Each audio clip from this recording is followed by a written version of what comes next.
brother.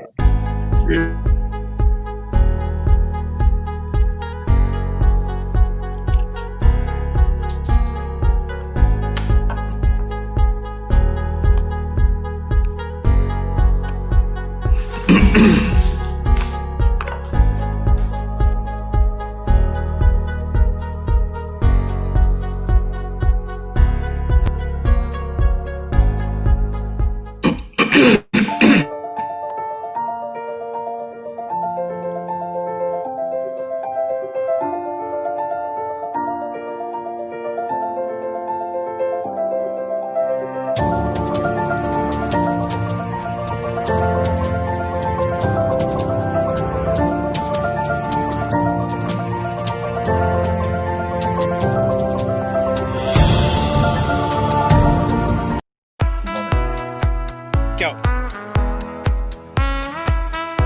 Wide out. Hey. Wide out. Hey. Check that bump. Check that glute. Wide out. Hey.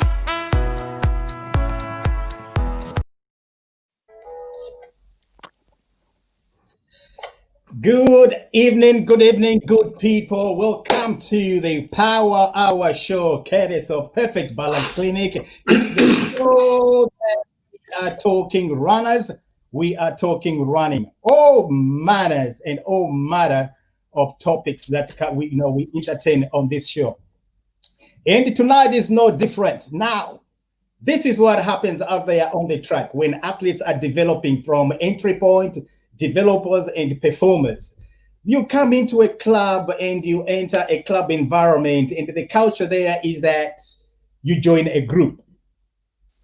And your development is through that group where you've got your peers and their coaches that are looking after the group. But within the group, you start getting other cliques in there because of either, similarities in the event. And just like any other social engagement or social interaction, you start finding athletes that you think I can work along these ones. But from a performance point of view, athletes tend to start working with those that they think will make them sharper, those that were going to help their cause in terms of development and performance. And therefore, you start ending up with training partners. Tonight, that's the subject of our focus of our subject here is training partners. Are they all that? Or is it just fine to train in a group? What's the benefit of having a training partner? And to help me, navigate this terrain, two athletes who I think their middle name should be Longevity. They've been in the sport that long, so they've been all right across, from the juniors into the seniors, into the performance seniors, and they're in the masters category. Now, hey, if these guys are not going to help us shed some insights here, I don't know who will. Let me welcome my guest here, and it's Gary. It's Des. Welcome to the show, gentlemen. Evening, Stan. Good evening, Stan. Good evening, Gary. Gaza. Evening, Desi. Yes, brother Wilkie. Evening. I said there that you guys are Longevity itself. Am I missing the point here? Well, the Grandmaster's Longevity himself, yeah. But yeah, I'm approaching 50, so I could be classed in that category now as well. Des, you've been around the block for quite a while. I'm just approaching. I'm forgetting the number now, but I'm giving thanks that I'm still able. Amen.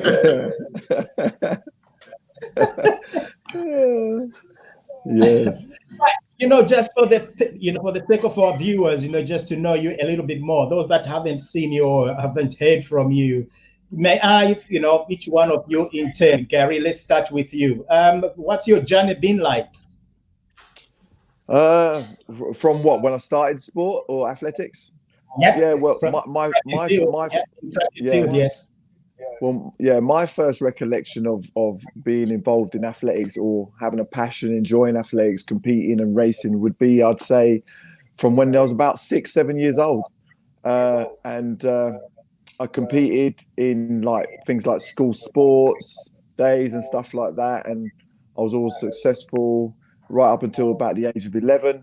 At the age of 11, I kind of moved away from the sport for a few years, and then got back involved when I was about 15, and then stayed in the sport right up until I was about 33. And at 33, I retired from senior athletics, international athletics, and then later on, which was 4 years ago, I returned to the sport as a masters athlete to compete. So I had about a 13-year break, which was at the time I found it challenging to come back in my mind, mentally more than anything. But I realised it was I had a 13-year break, which allowed me to rest my body really. That's that's important insight there on your journey. Coming back after 13 years. That's a unique thing that I always remember about you. Because that takes quite some doing to be able to do that, and come back and not just recreate. Beyond the recreation side of the pool in terms of athletics, but you went right into the deep end, for performance. What was it that you're chasing? Was this a case of unfinished business to become a world master? No. Hurdler? No, I wouldn't say it was a case of unfinished business. Maybe when I retired, at the time I had a bad accident. I amputated the toes on my right foot. But during that time, I retired in 2004. I kind of left the sport and I kind of left it behind me. And I found my faith and my life began to change. And for about 13 years, I began to focus more on my family, my business. These things became priority in my life. Whereas prior to that, athletics was always kind of at the top of my priority chain. And it was no longer a priority. So I didn't really have any plans of coming back. I used to think to myself, now that I had faith and I was walking in that direction, what would it have been like to compete? And I just thought it's something I'm never going to know. But when I hit 45, I woke up one morning with a strong desire on my heart, a plan and a vision to come back into the sport, to encourage, inspire, motivate the next generation through action, not just through word, but through deed and action.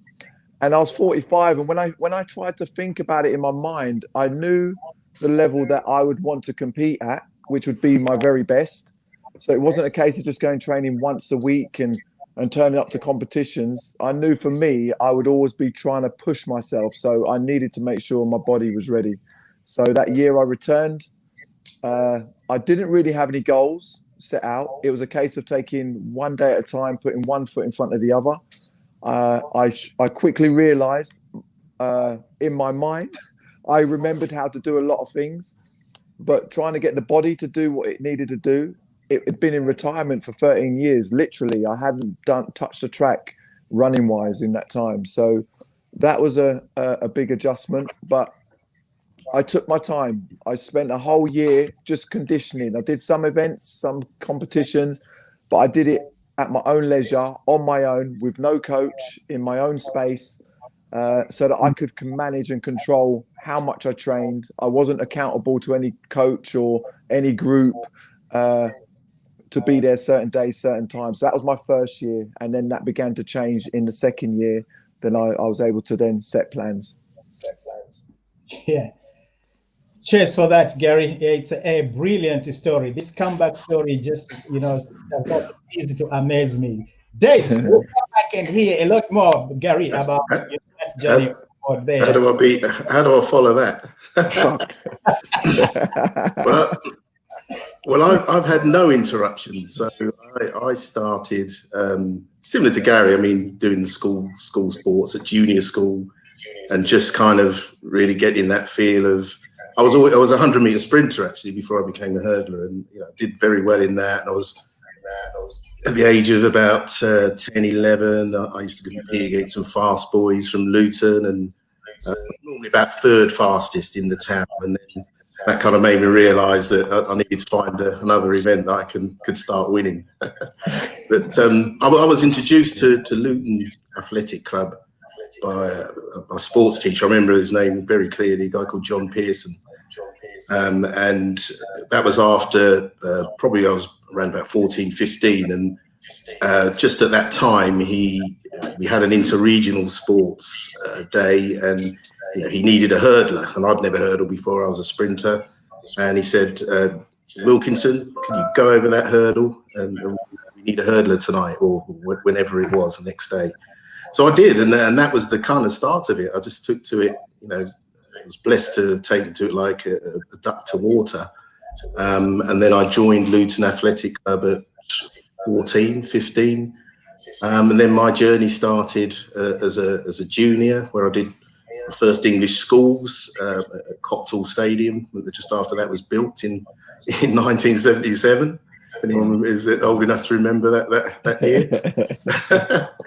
And then I did 3 consecutive English schools. I was really blessed to do that. That was a great footing, a great training ground for what we do now, which is doing predominantly major championships. And so my first year, I came 8th in the final. I was the only one in that race that didn't use blocks. Didn't have a clue what they were, to be honest. I just turned up and put one foot in front of the other and ran, and it was a great experience. I got well and truly beaten by some fast boys from London. The following year, I was at the bottom of the Inters, which were under 16s at the time, and I got eliminated in the semi-final. So that was again tough training ground, and that was on a square cinder 400-meter track. And I remember we ran outside the stadium on a cinder track where there weren't many spectators, and it was a little bit of a dampener because the English schools, the stadiums are full of all of the different counties, thousands of athletes. So, I experienced that level as well. And then in 79, that was kind of my breakthrough year as an athlete, when I was UK #1, and I got an age best time after the 79 English schools, where I came second, and that was the only time I was beaten that year. But I came back the following week to win the national champs. So that's when I got the appetite to think, well, I could do well at this game, and yes, bro. Here I am still doing it. Proud of you, man. Yeah, here you are still doing it. And if we can just jump the interim in there, you tell us about the bronze medal at the World Grandmasters in Brazil. So just to give a bit of background, I've been doing masters athletics since the age of 40. I'm now 57, and really long, and this is my second career in athletics, which is again such a blessing. And so when I reached the M50, so that's 50 to 55 age group, I'd won the European Championship, and I was world #1 indoors. So I was really coming off the indoor season, really confident that I could make an impression at the World Championships, which were in Brazil. So the European indoors were in the March of that year. This particular championship was very late in the summer. It was actually autumn. It was actually the end of October. So I had a very long period to recover from the indoors and then prepare for the and Worlds. that you with that stand, and helped me to prepare in such a way where I could peak very late on in the season, whereas we would normally peak in around about July, August time for any major championship. So got to Brazil as I think I was ranked 3 or 4 in the world at the time. So I knew that if I put everything together, I'd have a chance of getting on the podium. very competitive. So in qualification, that was quite smooth. And then for the final, the lineup was kind of a who's who of that age group at the time. There was a gentleman called Donald Brown, who was at the time British record holder. Yeah. I think he kind of posted that we went out to Brazil. So I knew that it was going to be a challenge. There was 2 or 3 good Americans and a Dutch guy. It was a very dramatic race. You know, it was. We had a faller, which was Donald at probably the 3rd or 4th hurdle, and he was in the lane next to me. So, you know, I had to keep my focus, and because the hurdle almost came into my lap, to keep going. Wow. And then as the race unfolded at the latter end, I think from hurdle 7, I could kind of see a little bit of daylight. And at that time, I was already hanging the medal around my neck, which for an experienced athlete, you know, wasn't a wise thing to do. So what that meant is that I think at the 8th or 9th hurdle, I just kind of clipped one. And then in my peripheral vision, I saw 2 guys inside me coming through, came off the last hurdle. And it was literally, we all scrambled for the line. And between the first 4, there was probably 0.5 hundredths of a second between us. Wow. And I managed to, with my big barrel chest, get the bronze medal with my dip. unlike me. So that was my first. That was my first world outdoor medal of any kind. I've got indoor medals for the worlds, but that was my first world outdoors. So I was extremely happy to have achieved that. Cheers for that, Days. Gary. Yes, sir. World Masters title, how did that come about? Where was it? How did you get around to, you know, to get yourself onto the podium? Right. Well, it was 2018, September, and it was, like Des just said, the Europeans were indoors, which were Madrid that year, which were in the March. And then we had the major championship, which was the World Championships out in Malaga late on in the season. It was in September. So what I recollect of that journey between March and September, it was so hard to stay motivated because it was so far away. And at the end of the season, or it'd probably be the end of the season, if not past the end of the season normally, to try and then get yourself up to peak at a major championship was difficult. But for me, I kind of used the motivation that every training session was part of my journey. It was part of my plan. It was part of my purpose. This was going to be my first world championship. And I just kept telling myself that and just saying, look, every day you go out here, it's another training session in the bank towards that goal. And at that time, because that was 2018, so that was my second year on the hurdles, but 2016 I returned, so I trained on my own. But in that particular year, or the year before, I joined a training group with my coach. There was a few hurdlers in the group, and at that time, me and my coach had sat down and set out a plan. So we set out one for the year before, and then obviously the Worlds. And we got to the World Masters in Malaga. We had a plan. The plan changed slightly on just before I went out after the British champs as to whether I did the 8-stride approach or the 7-stride. We went with the 7. I went with the 7-stride. My coach backed me all the way, and that one stride, taking that one stride out on that particular day, was the right strategy for me to win my race, because we were focusing on the back end of the race as opposed to the first part of the race, and I found that really helped me. So and that's how I ended up on the podium. In first place, praise God.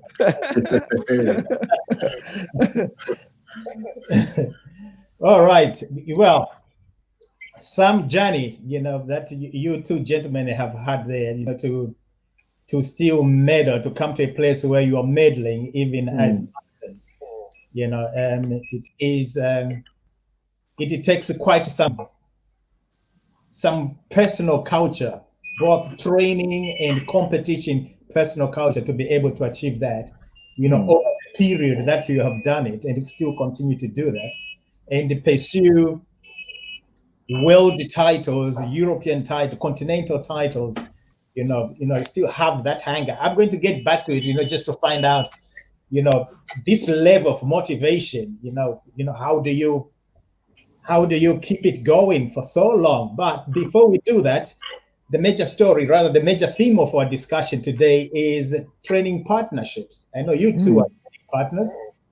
Yes. But I think that's something that comes later on in one's career. Before that, I'm sure you are involved in training groups. I think that's the first thing we encounter when you go to a training club.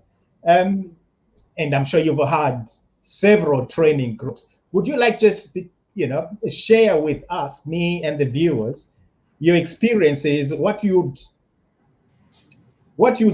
say as a positive, the value of a training group, and maybe what some of the hindrances are in a training group. By training group, I mean anything up to a dozen athletes to one coach, or more than that, sort of thing. Yeah. For me, if I recollect, when I was younger, when I first started training, I was a sprinter at Luton, and then I saw Des. He's my role model. He's always has been. He was the first person I kind of see hurdle, and he just made me fall in love with the hurdles. I used to watch him and another guy just swiftly race over hurdles, and it just really excited me. But being in my little group at that time, there was no other hurdlers. So I used to hurdle, but I used to run with sprinters all the time. And then later on, I developed into more of a hurdler. I once a month, I'd join hurdle groups, and I found that what that would do, that would help me, because I would visually see technical things that people were doing differently to me. I'd be doing different drills that I wouldn't normally be doing with my coach and our sprint group. So I really do believe as well, if you're the best one in the class, you're in the wrong class. If you're the smartest one in the class, you're in the wrong class.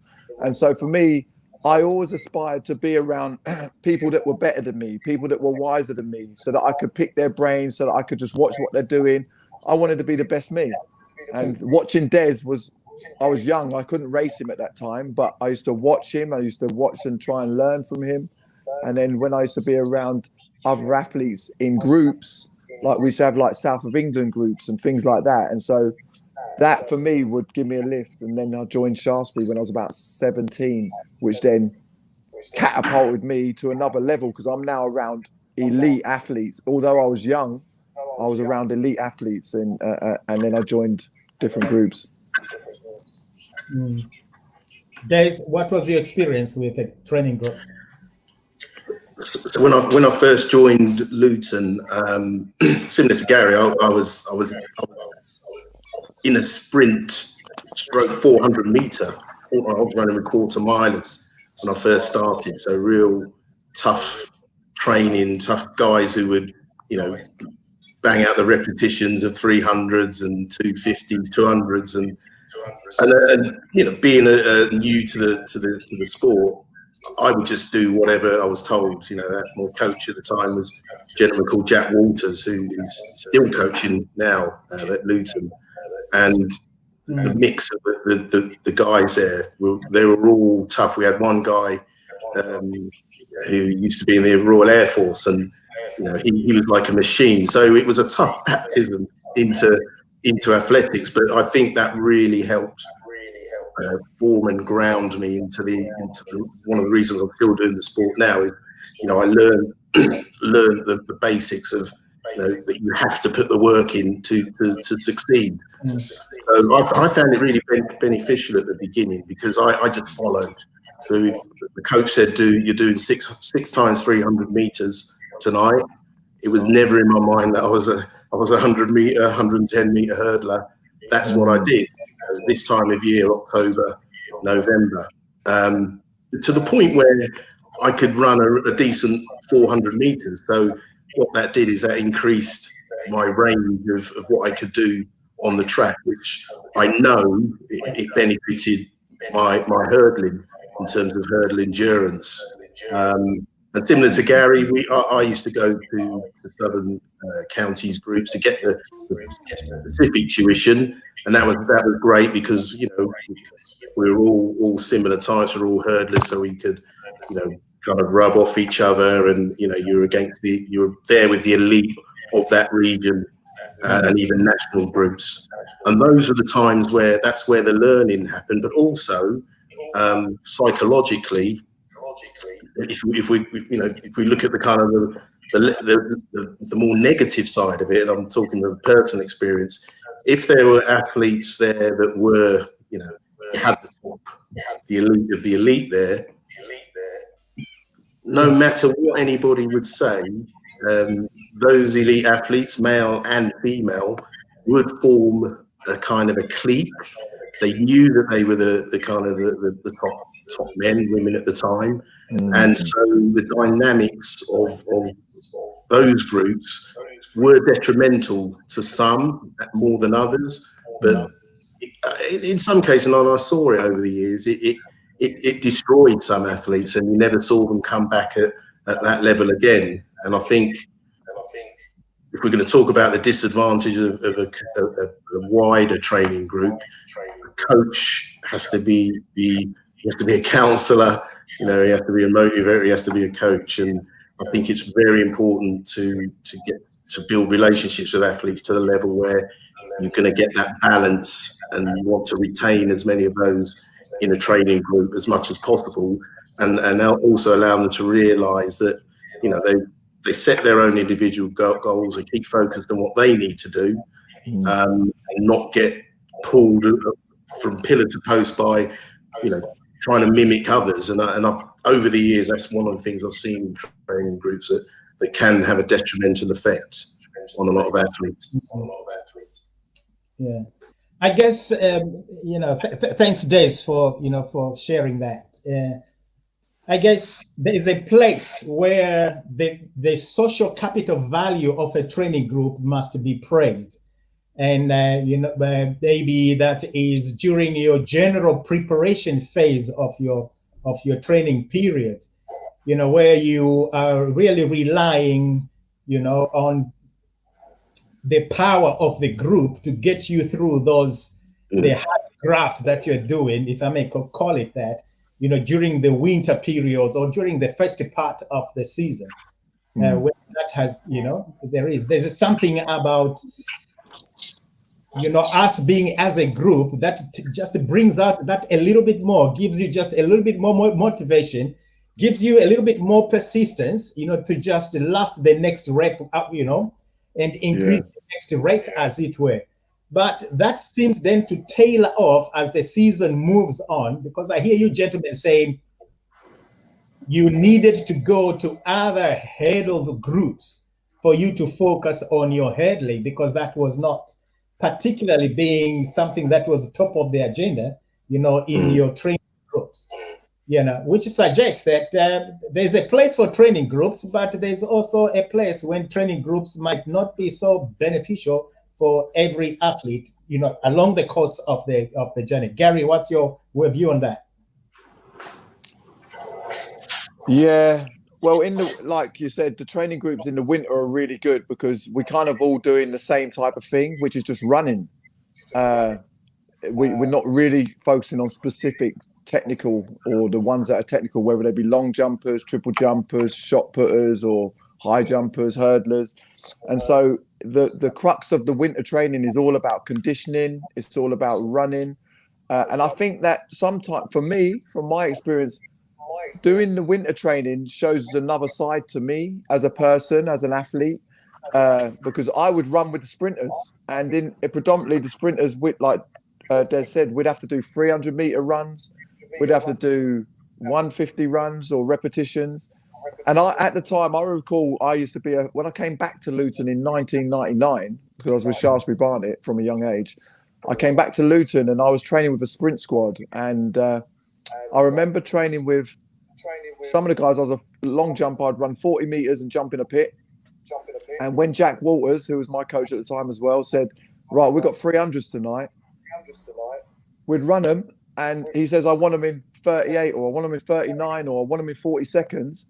and you'd run it, and you'd have to run fast to do that. But I know that some of the guys that were so much quicker than me over the flat were holding themselves back. So they were only probably giving 60% effort in training. Well, I'm not about that. Whether I was a long jumper or a runner, whatever I was doing, if he said he wanted it at 80%, I'd run at 80%. So I found that particular season, I'd finish the 300, we'd all go together, and then some of them would come behind. We'd have a 100-meter walk recovery. I'd march my recovery. So I was training myself to recover quickly. As soon as we hit the line, no matter how much lactic acid was in my legs, I just went, didn't think about it. I just went. And what was happening was, over the weeks, they were starting to push themselves because they're thinking, hold on a minute, we're getting exposed here. You know what I mean? And so I was forcing them by my work ethic to raise their work ethic.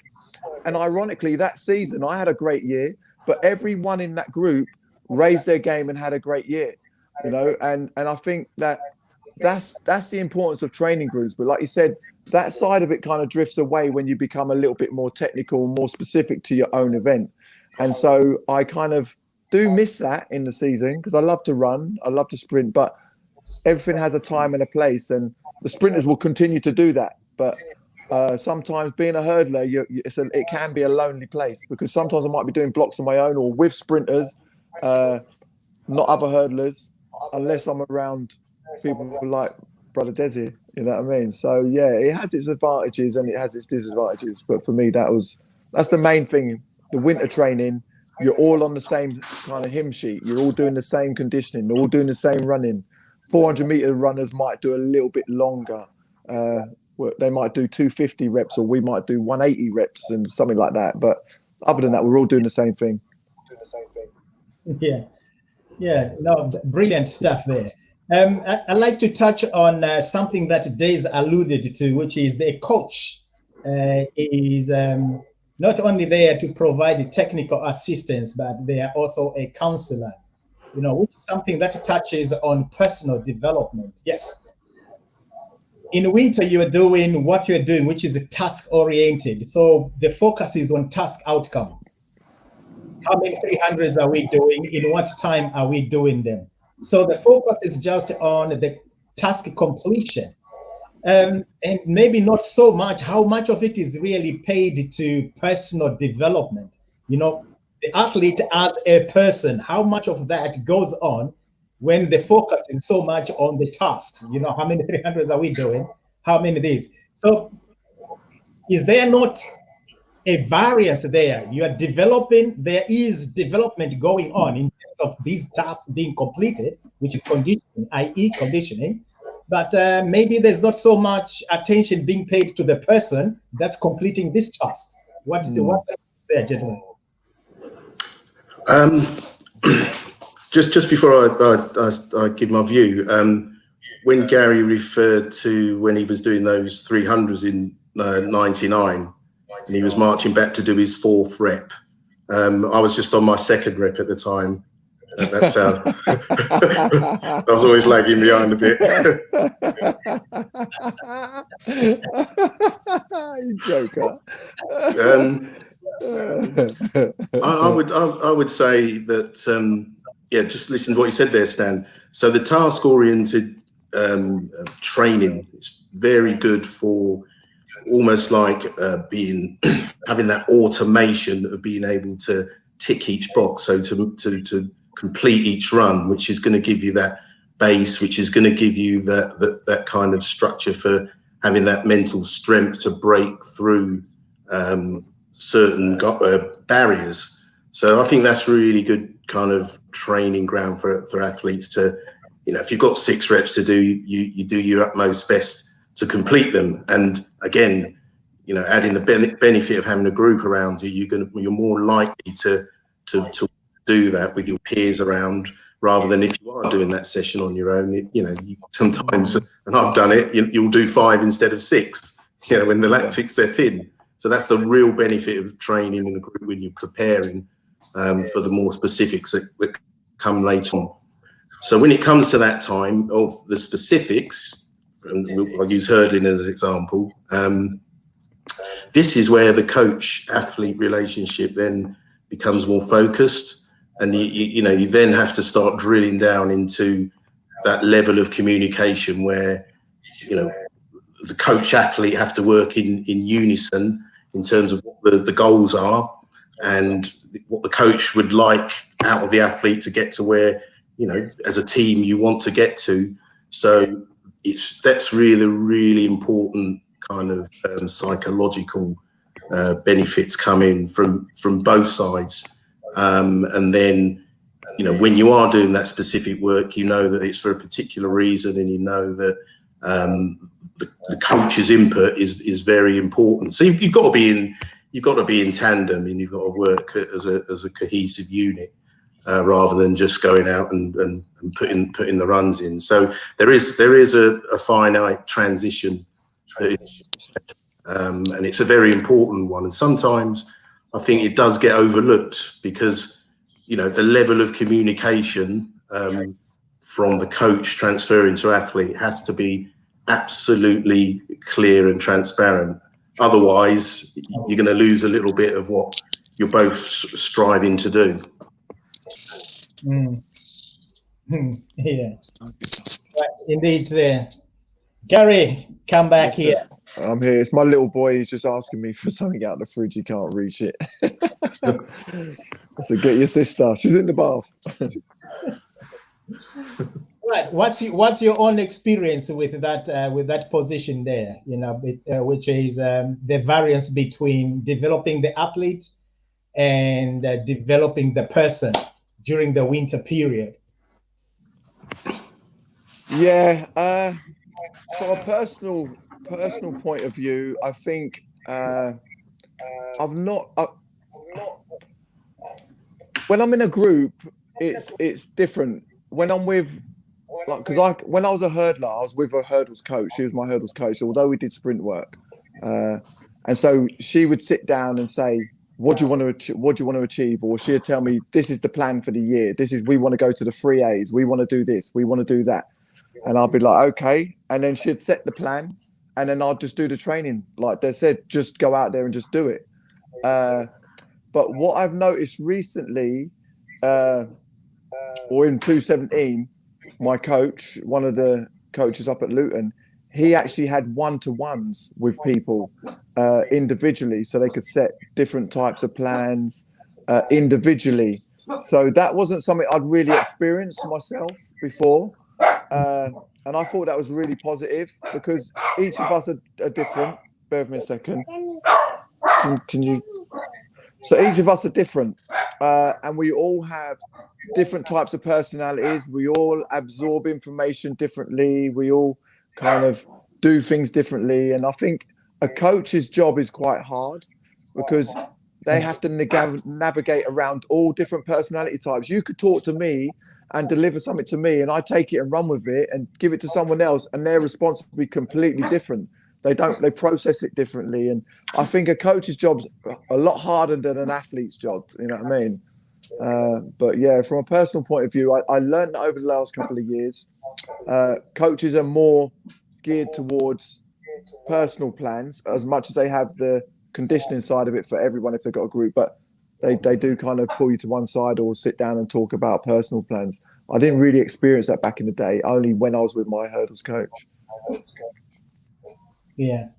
Gentlemen, I'll give you a breather, but when we come back, let's talk about partnerships. Move away from the group training and the partnerships, and how your partnership came about, how it has evolved, and what are some of the lessons you may want to share with us. Well, we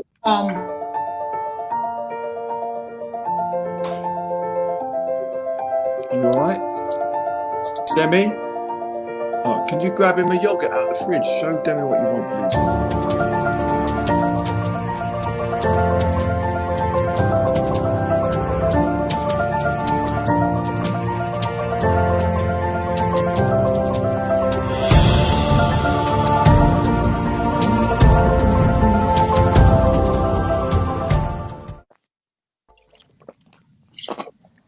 Yeah, training partnership. They've been around for a long time. but the nature of them and the philosophy around it and some of the practices have evolved over time. Just as the sport itself has evolved, and I'm sure for athletes that are in your category with so much experience, under your belts, this is something that you can probably manage, well and more fruitfully than athletes maybe in their junior years, to be able to, seek out a training partner and, allow that partnership to help them through. What are your experiences, guys, with the training partnerships? And then you can tell me about your own training partnership. Well, for me, I haven't really had, apart from when I was long jumping, the partnerships we had probably 6 or 7 jumpers in the group, predominantly long jumpers, but you had like people like Larry Achike, Ashley Hansen, who was a triple jump world record holder at the time. So you had a couple of triple jumpers in there. But we would have a bit of banter at training and the camaraderie, and it would actually be like competition at times. We're all the triple jumpers would be trying to beat the long jumpers off a short approach and stuff like that. And it would get very competitive. And sometimes before British League meetings, because there was, when I was at Shaftesbury, you'd have 4 or 5 jumpers that were, 7 meter plus jumpers. So we'd have to go into a jump off in competition to see who's doing the A and B string at the weekend. So it was just nuts at time, you know what I mean? But training partnerships on that level is different to kind of like the training partnership I have with like say Des now, which is just the 2 of us really. Really important. Des, what's your take on it? Back around about the mid-80s, from a hurdling perspective, I was being coached by a gentleman called Simmons at the time, and I travelled to Reading on a regular basis to train with one of the top UK hurdlers at the time, a guy called Paul Bryce. So although we were in a sprint training group, a lot of the sessions that I met them to do were what was kind of hurdle specific. And although we were quite different personalities, he was a very studious and quiet guy, but very, very focused. I came from a more of an upbeat kind of background in terms of training group, so I had to make a bit of an adjustment mentally there. But because I knew that the reason I was traveling, doing an 80-mile round trip to do this specific hurdle sessions, I quickly adjusted, and it was very, very, very businesslike. But once I got used to it, it really did suit me, because I was there to do the specific training sessions. Paul was quicker than me over the hurdles, so it was a great foil for me to test myself again. And it resulted in the 2 years I was with Richard, I actually had my best years as a senior athlete, senior hurdler. So I achieved England internationals, and I won the UK inter-county championships under his tutelage. So in terms of a partnership, it was very businesslike, it was very focused. We got the work done, and I used to go home, and that suited me at the time. And I think that also helped me, because I was kind of in mid-20s, just approaching mid-20s. And it was almost like pressing the reset button again for me to say, look, I can, although we had some of the best hurdlers in the world above me, the Jacksons and the Jarretts and the Ridgeons and those guys, I was in the second tier, knocking on the door for Commonwealth Games and internationals. So that kind of, reinvented my athletics career at that time, and knowing that I could achieve, and I took it a lot more seriously in terms of the way that I went about training.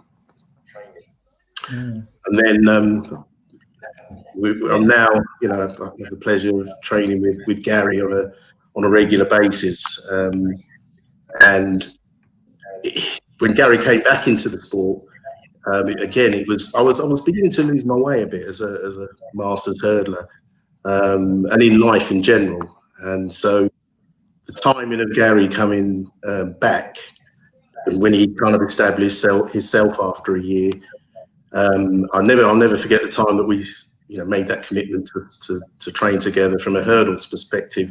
I was down the back straight at Luton. I was running over some hurdles, but I was kind of just running over them. My heart wasn't really in it.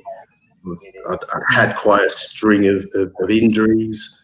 I came back from a major shoulder operation the year before, so I was struggling. And he came back, and it was like a hurricane the way he came into my life. Although I'd known him since he was 15, but coming back into my life, his motivation, his spirit, his presence elevated me, that year, and to the point where I think it was in 2017, we started to train regularly together. He helped me. He was very instrumental towards me winning the British Championships that year. It was my only race of the year. Pulled my calf in that race, and then that was me out for the season. But that was, to me, that was a turning point for, I would say, the last 3 or 4 years for me. With Gary now at my side as a training partner, and it's like I'm starting over again, because one thing with training with Gary, you can't hide, because he's always committed. He's focused, and when we train, have a lot of fun, but when we get down to the work, we know that it means something. So very blessed and grateful to be working with Gary. Oh, bless you, brother. Likewise, mate. In this your partnership there, just tell me as we close, do you share training goals, competition goals? What keeps your dual partnership focused there? I know there's a lot of individual values and the effects that rub off one with another, but from a training and a technique point of view and race point of view, do you have common goals there that keep the partnership working together? And also, how often does this partnership come together to train in a given week? Yeah, well, okay. 2017, I wasn't actually training with Des at the beginning of the season for the indoor season. Then I had a personal goal, which was the Europeans in Denmark. That was my first major championship. And Des was very inspirational and instrumental in guiding me through that championship at the time. Kind of helped me navigate the master circuit and the do's and the don'ts, and the things that will drain your energy and blah blah blah. So Des kind of helped me in that. But 2017, it was probably after the indoor season we started doing some bits together. But then after that, everything we started to do, say from the indoor season in 2018, became kind of like mirrored. Everything we were doing, we mirrored each other at the Southern Counties. We won gold. We went to the indoors. I think we both picked up silver at the time, or gold at the time at the British. We went to the European indoors, and we both mirrored each other. We picked up silvers together. So the training that I was doing and the training Des was doing was exactly the same, and we were beginning to get the exact results. And I know that when we went to Malaga to the World Outdoors, I made the final and I won gold, but Des also made the final and he came 5th. But in the heats, Des tore his hamstring, and I'm confident that if he didn't tear his hamstring, he'd have been in the mix there also. So there's not many people that could tear their hamstring in the heat and still go and come 5th in the final. And then 2019, we went to Poland. We still had the same goals, objectives, indoor up to Poland. Went to Poland World Indoors. Unfortunately for Des picked up a bit of a niggle, but he had a lot of different outside factors, which I believe maybe affected his body in that way, whereas I didn't. And I made the final. And like Des at his Brazilian meet, I finished 4th. Between silver and 4th, there was 500s, which is like, it's nothing. but this time I didn't get a medal. You did. So I didn't have a barrel chest like you. You know what I mean? But so our partnership.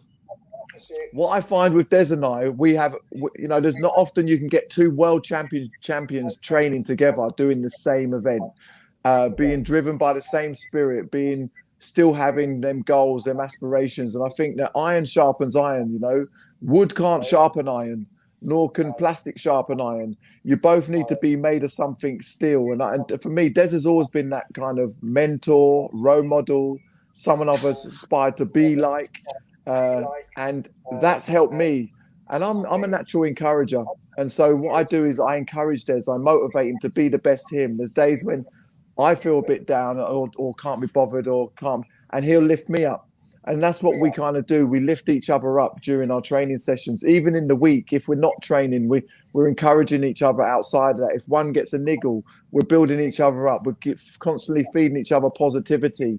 And I think in the return for all of that, we stay positive because it's all about the mindset, and we stay in that place where we can just stay focused and say, okay, well, if it takes me 10 days to recover, it takes me 10 days. There's things I can do. I can't do this, but I can do this. And so we're constantly building each other up in that way. And I think that partnership me and Des have got has grown, it's evolved, it's developed. I've known him all my life. But what we've had since 2017 is very special, and there's not many athletes out there that have that. We get to race against each other in training.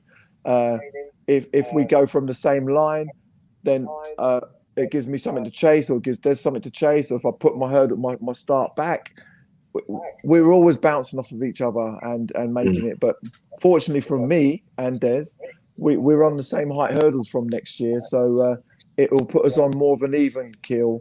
And I think for me, that's really motivated me. And I know for Des, it's probably motivated him because, you know, we're really going to bring each other on. And I think that's very special in our journey. Des, your final words. Lift us up here.